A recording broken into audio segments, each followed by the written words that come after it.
Halo, saya Maharani Mufti Rahajang, peserta Latsar CPNS Lembaga Ilmu Pengetahuan Indonesia. Tidak terasa pada hari ini, yaitu hari Selasa tanggal 13 April 2021, kita sudah memasuki learning journal yang ketujuh di agenda 3 yang sekaligus merupakan learning journal yang terakhir pada sesi pembelajaran distance learning ini. Di learning journal yang ketujuh ini, kita akan sedikit merangkum mengenai pembelajaran di agenda 3 yang telah berlangsung pada tanggal 9 April dan 12 April 2021 yang lalu. Pada tanggal 9 April, sesi pembelajaran diawali dengan ceramah dari Bapak Heru yang merupakan Kepala Biro Sumber Daya Manusia di LIPI mengenai profesionalisme ASN. Sebelum pemaparan, beliau melakukan survei terhadap peserta Latsar terkait motivasi kami menjadi ASN. Hasilnya, motivasi yang bermacam-macam ini dapat dikategorikan dalam tingkatan teori kebutuhan Maslow, di mana tingkatan terendah berkaitan dengan fisik, di atasnya yaitu safety, di atasnya lagi adalah pertemanan dan keluarga yang sifatnya belonging, kemudian esteem atau capaian untuk diri kita, dan juga tingkatan yang paling tinggi atau self-aktualisasi atau semacam pencapaian misi. Lalu, apa kaitannya motivasi kerja dengan profesionalisme ASN? Dalam paparannya, Pak Heru menyampaikan bahwa ASN sebagai sebuah profesi harus memiliki hal-hal yang berkaitan dengan profesionalisme atau standar-standar yang harus dipenuhi agar bisa dikatakan sebagai seorang yang profesional. Sebelum tahun 2015, persepsi masyarakat mengenai ASN dapat dikatakan sangat buruk. ASN dinilai tidak kompeten, tidak disiplin, birokrasi berbelit-belit, bahkan akrab dengan kata korupsi. Untuk itu, dengan disahkannya Undang-Undang Nomor 5 Tahun 2014 tentang ASN telah menjadikan ASN sebagai sebuah profesi, yang artinya ASN dituntut untuk profesional hingga harus menjaga kualitas, harus kompeten, beretika, berkinerja, dan juga menjaga martabat sebagai ASN. Pengelolaan manajemen ASN berbasis merit system ini diharapkan melalui 6P, maka dapat terwujud ASN yang profesional. Satu hal yang tidak kalah pentingnya dalam membangun profesionalisme ASN, maka perlu juga dilakukan pengukuran dan peningkatan profesionalitas ASN baik di level instansi atau yang sifatnya individu, yaitu self-assessment. Di level instansi, standar pengukuran profesionalitas ASN ada 4 dimensi, yaitu kualifikasi yang berkaitan dengan jenjang pendidikan, kemudian kompetensi dan kinerja yang dilihat dari nilai SKP, serta dimensi disiplin dengan melihat pelanggaran terhadap pegawai. Kemudian, pengukuran profesionalitas di level individu untuk mengukur kualitas kita dalam melaksanakan profesi. Untuk saat ini yang memungkinkan untuk dilakukan adalah evaluasi kinerja, SKP, dan perilaku kerja dengan dibantu oleh lembaga, kemudian asesmen kompetensi. Sebagai penutup, Pak Heru menyampaikan bahwa pentingnya self-assessment bukan dari bentuk laporannya, tapi dari bagaimana meningkatkan profesionalitas tersebut, yaitu dengan memanfaatkan hak kita sebagai ASN untuk pengembangan kompetensi dengan melihat hasil evaluasi kerja kita. Masuk ke agenda 3, kita akan sedikit flashback lagi ke belakang mengenai agenda 1 dan agenda 2 yang juga berkaitan dengan agenda 3. Di agenda 1 ini terkait dengan sikap dan perilaku bela negara. Jadi kita mulai memahami kedudukan kita sebagai warga negara yang harus membela negara, dan juga kedudukan kita sebagai ASN yang harus paham dengan kedudukannya saat ini.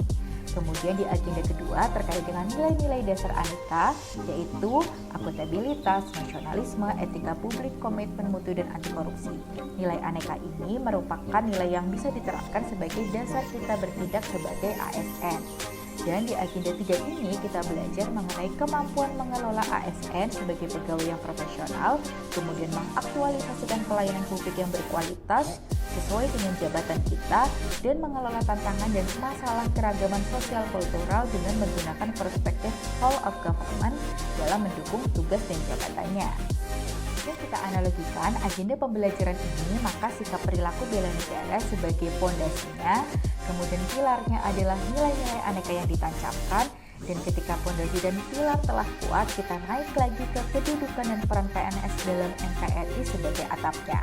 Materi di agenda 3 ini merupakan turunan dari peran atau fungsi ASN, di mana manajemen ASN sebagai perwujudan peran pelaksana kebijakan, pelayanan publik sebagai peran pelayan publik, dan materi whole of government sebagai perwujudan peran ASN sebagai perekat dan pemersatu. Bicara agenda ketiga ini, kita tidak bisa bicara secara parsial saja. Jika mengutip dari pemaparan Pak Alfa, agenda 3 ini bisa dianalogikan seperti inti atom.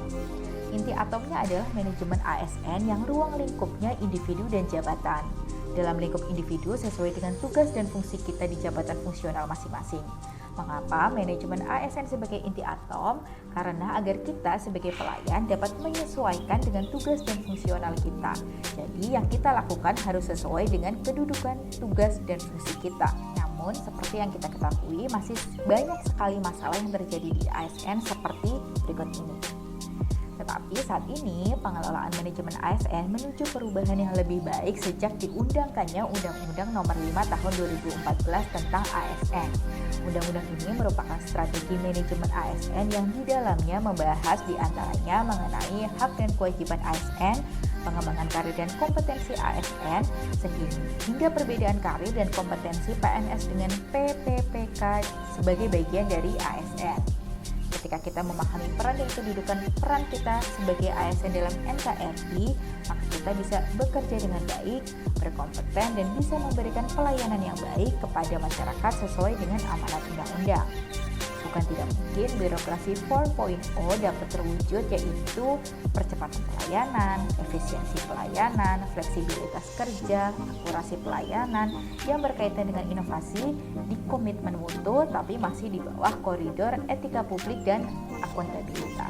Bicara mengenai pelayanan publik tidak akan terlepas dari peran kita ASN baik di tingkat pusat maupun di tingkat daerah. Ini juga peran BUMN, BUMD, dan beberapa lembaga independen sebagai penyedia layanan baik berupa barang, jasa, dan juga pelayanan administrasi. Barang yang sifatnya publik merupakan barang yang memiliki eksklusivitas tinggi, berbeda dengan barang privat yang memiliki eksklusivitas yang rendah. Sehingga harus menjadi perhatian akan mutunya agar memenuhi kepuasan pelanggan yaitu masyarakat sebagai pengguna. Karena pelayanan publik adalah hak masyarakat.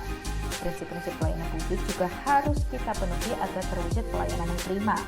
Dan satu hal yang fundamental yang harus kita ingat selalu bahwa kita sebagai ASN merupakan pelaksana yang melayani masyarakat sehingga problem-problem yang menjerat birokrasi seperti retep, konflik kewenangan, dan juga KKN tidak akan terjadi. ASN adalah cara nyata untuk mengabdikan diri kepada bangsa dan negara. Aktualisasi peran ASN dalam menjalankan fungsinya yaitu sebagai pelaksana kebijakan, pelayan publik serta perekat dan pemersatu bangsa memerlukan kolaborasi, melepas ego sektoral, dan juga bersama-sama sesuai peran dan profesinya masing-masing memberikan pelayanan publik yang berbasis kompetensi dan juga kualifikasi untuk mewujudkan tujuan nasional.